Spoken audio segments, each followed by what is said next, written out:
Hi everyone, day 2 of my January Gratitude Art Journal Challenge, where I am doing an art journal page every day for the month of January. And this year, because I've done it for 4 years now, this year I am using scrap paper. All of my bits and pieces of collage paper that I have in a huge bag. These are not the ones that I've put aside and color coordinated for my paintings. So these are the little pieces that I intend to throw away, but I never do. And I know you are just like me. So day 2 for this, and I am not overthinking. I'm stripping pieces. I am taking what's already there. Most of the time, these pieces are already ripped or cut from before, and I'm just placing them down. I do try to work with a color scheme. So as you can see here, I'm pulling in like greens and some earthy colors and just keeping it in that tone. Again, manipulating and utilizing that beautiful negative space, the black space of the black paper. And I'm so happy that I use that black paper because, I'm playing with it. It becomes an element. And I don't want to cover up too much of it, but I want it to activate some of the areas. And again, I love working with negative and positive space.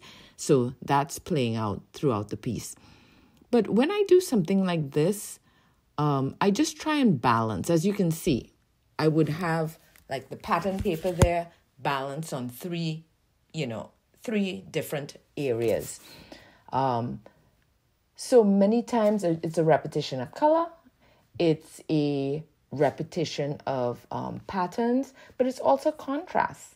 So contrasts of light and dark, we have the black background, so that immediately gives contrast. We have contrast of shapes.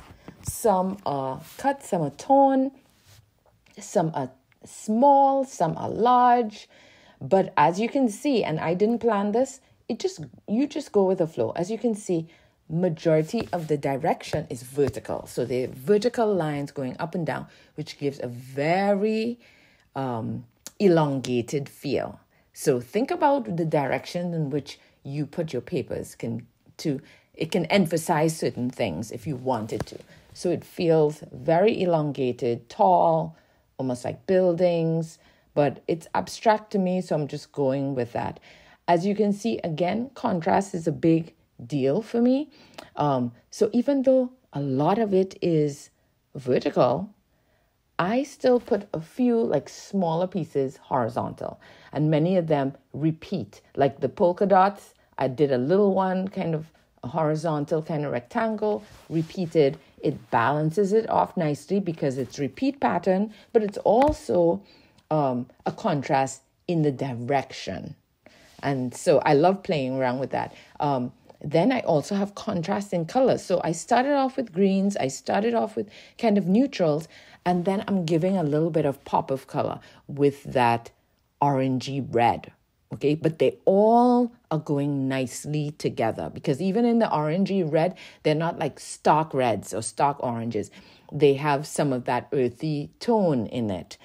So it's all about balancing. It's all about bringing things together and contrasting. And contrast really, brings things together in this kind of situation. And your journals really just have fun. Just have fun with it. And so I'm just kind of piecing together things, ripping pieces. As you can see now, I'm bringing in a circle. Now I have a circle punch. And I've been punching some of the scrap papers that I have. And I love circles. So I've decided to use one there.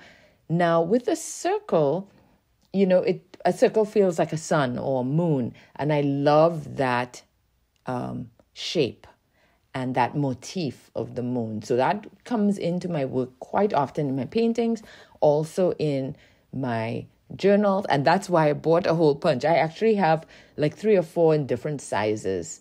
So that's a mid-size. I think I have a larger one than that. And it gives a nice kind of effect. So I love putting that together. At this point, I feel like that circle, I wanted to feel almost like the moon, but it kind of anchors everything. And I'm thinking about other things that can probably anchor the piece and how it will do that. And so just piecing things around, seeing how they work, what needs to be done at this point, and just allowing the piece to be. Sometimes you might just have to wait and think about it. Sometimes you might just leave it alone. Here, I'm thinking that moon motif wasn't poppy enough. And so I'm coming in with this orange, a similar one to what I put down before. Boom, that's all you need. Sometimes you just need something else to anchor the piece.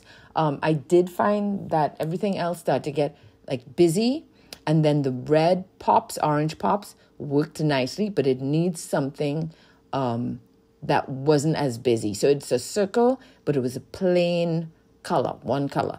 And whereas the other ones have a lot of variation of color, it has a lot of variation of patterns. And so I'm trying to do the same thing at the bottom, anchor to anchor. So what I did with the circle, that's a focal point. And when you do something like this with abstract shapes, you build on top of each other, build. Toward the end, you want to anchor it. And either you put a focal point, so that moon is pulling our eyes. That's a focal point. It doesn't have to be in the middle. It's focal point, and then that green at the bottom. And I really enjoy that. And there you have it.